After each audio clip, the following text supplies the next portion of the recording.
What is up, guys? Welcome back to the channel and welcome to a new video.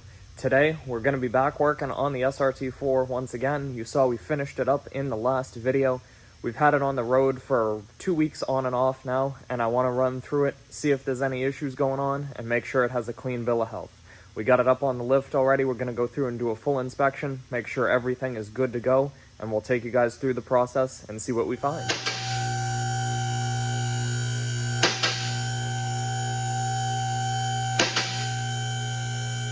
Under the SRT-4, everything looks good, brakes look good, everything seems to be wearing properly there. Everything is good over here on the new suspension we put in. No leaks from the new brake lines or anything. Suspension all looks good. The only thing I do notice is back to my favorite bunch of shenanigans on this car. The diff cover that we installed in the last video is still looking good. The diff cover itself is dry. The intermediate shaft right here is dripping a tiny bit down onto the power steering lines. That would be my own fault though, because I did not know that I should be sealing between the mounting surface, between the intermediate shaft and the transmission.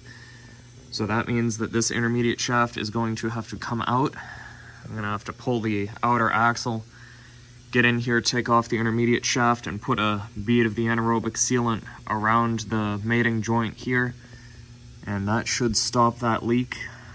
Doesn't look like it's leaking bad. It doesn't even drip anything on the floor. This car's been sitting here overnight. It's just a little bit, looks like after you drive it, comes down and right out that bottom point there from the inside of the transmission. So I'm gonna go ahead, as far as anything else goes here, everything else looks really good. Everything is still clean. No issues here. Rear suspension is good. No issues were had back here. Everything looks great. I did off camera go ahead and realign the exhaust so the tips are evenly spaced in the rear. There is a TSB from Chrysler on this from back in the day on how to adjust this. Basically, they want you to raise the center section of the exhaust and take a measurement right here on how far it is from the floor. And once you have that set correctly, they want you to tighten the front clamp and then come back with this clamp loose in the rear and push the passenger side exhaust tip forward until the hanger is at about a 6 o'clock orientation. And while holding that in place, they want you to tighten this clamp once again, and it actually does work. We got equal spacing against the bumper here, and both sides have left to right spacing that is equal.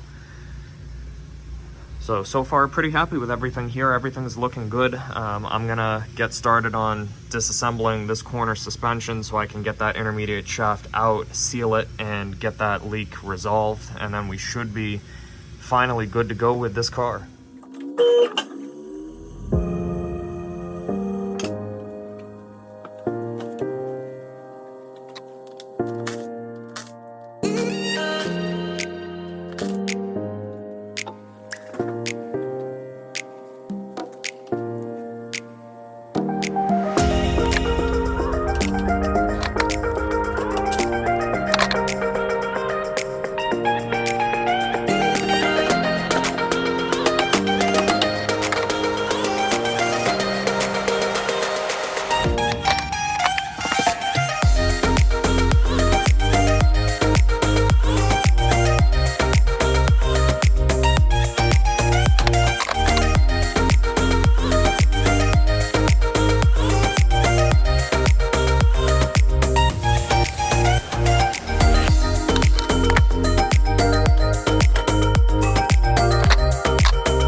The suspension is out of the way.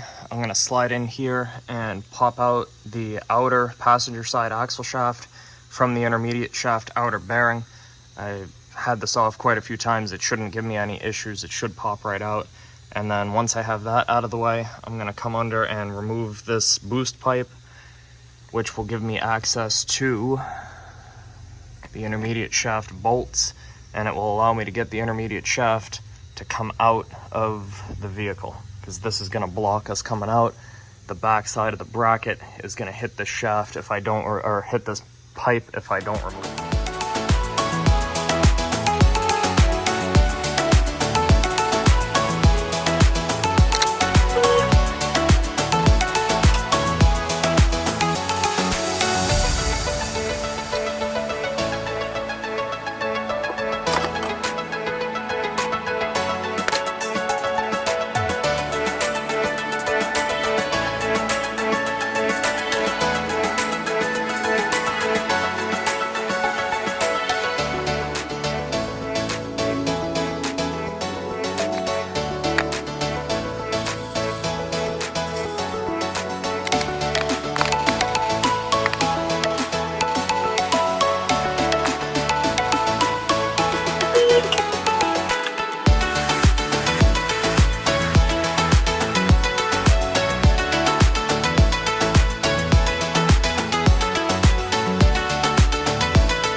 So I got the intermediate shaft housing removed.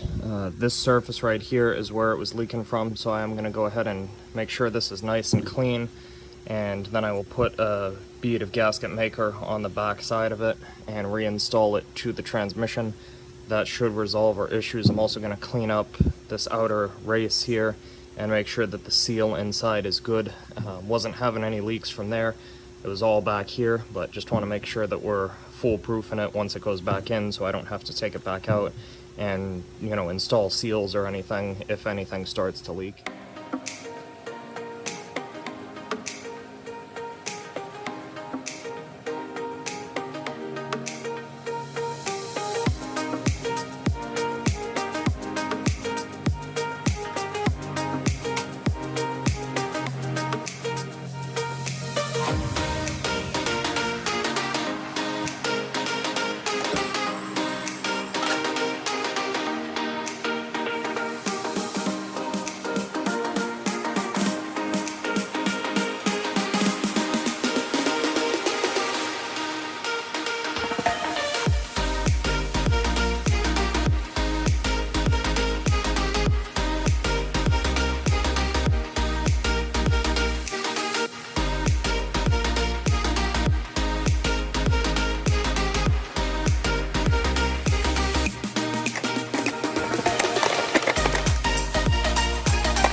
that is going to be the end of today's video. We got that output shaft leak fixed on the SRT-4, and I did take it out for a drive to verify that the leak is no longer present. There will be a couple other odds and ends that I want to get taken care of on the SRT-4, but day by day it is getting closer to the pristine example that it should be at 36,000 miles. In the next couple videos, I'm going to do a couple of those small things to get it all the way back to perfect, and I hope you guys tune in to watch those additional videos as well. As always, you guys, if you found this video helpful or interesting, or if you know a friend that might, please feel free to like this video, share it with a friend, drop a comment down below, and feel free to subscribe to the channel if you want to see additional builds or additional parts on the SRT-4 get brought closer to completion. Once again, you guys, thank you so much for watching, and have an awesome day.